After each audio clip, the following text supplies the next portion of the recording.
ये कीड़ा जो है अंदर भागता जा रहा है। ये देखिए, ये आपको दिख रहा है ना साफ।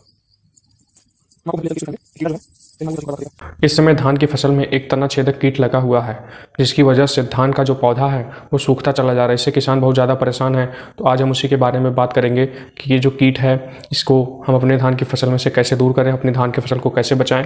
ये हमारी पैदावार को बहुत ज़्यादा प्रभावित करता है। अगर ये कीट ज़्यादा फैल गया तो पूरी तरीके से फसल को बर्बाद कर सकता है।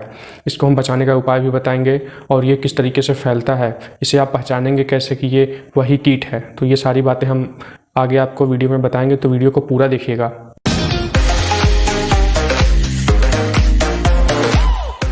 नमस्कार, मैं विवेक उपाध्याय आप सभी का इंटरेस्टिंग खेती चैनल में स्वागत करता हूं। अगर आप हमारे चैनल को सब्सक्राइब नहीं किए तो प्लीज़ सब्सक्राइब कर लीजिए, ताकि हम जो भी एग्रीकल्चर से रिलेटेड जानकारियां आप तक पहुंचाने का प्रयास करते हैं वो आप तक तुरंत पहुंच जाए। तो जब आप अपने धान की फसल में देखेंगे कि वो जो पौधा है, जो मेन पौधा है, वो सूखता चला जाएगा, ऊपर से सूखेगा। जब उस पौधे को आप खींचना चाहेंगे तो उसमें आपको थोड़ा सा बल लगाना पड़ेगा। तो आप नीचे देखेंगे कि उसमें छोटे छोटे छिद्र बने हुए होंगे और उसी में वो कीड़ा बैठा होगा। आप ये तस्वीर देख सकते हैं, ये इसी तरीके का कीड़ा आपके उस पौधे में दिखेगा। इसमें ये कीड़ा उस पौधे की फसल, धान की फसल में आपको घुस चुका होगा, तो अंदर ही अंदर काट के वो पूरी फसल को ख़राब कर देता है। और ये जो होता है, ये पहले पत्तियों में जो इसके युवा लार्वा होते हैं वो पत्तियों से खुद को समेट कर अलग कर लेते हैं। वो जो पानी में गिर जाते हैं, एक जब धान की फसल में पानी ज़्यादा भरा रहता है तो ये कीट ज़्यादा तेज़ी से फैलते हैं। तो पत्तियों से गिर के धान की जो खेत है उसमें पानी में गिर जाते हैं और वहाँ से वो दूसरे फसल में उसके आधार में घुस के उसको छेद कर देते हैं। तो इस तरीके से आप फैलते हैं। इसको आप पहचानेंगे कैसे?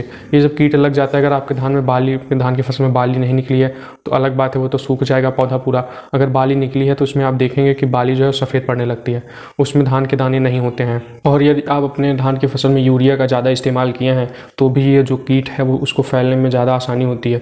यूरिया ज़्यादा आप प्रयोग करेंगे तो नाइट्रोजन बढ़ेगा, तो ये जो कीट है वो आपके पूरे फसल में तेज़ी से फैल जाएगा।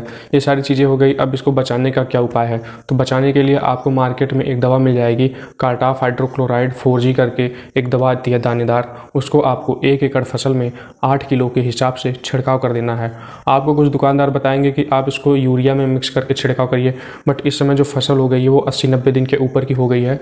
तो अब आप यूरिया अगर छिड़केंगे अपने खेत में तो वानस्पतिक वृद्धि ज़्यादा तेज़ होगी, पौधा बड़ा हो जाएगा। आंधी आएगी या बारिश हुई तो गिरने के ज़्यादा चांसेस बन जाते हैं।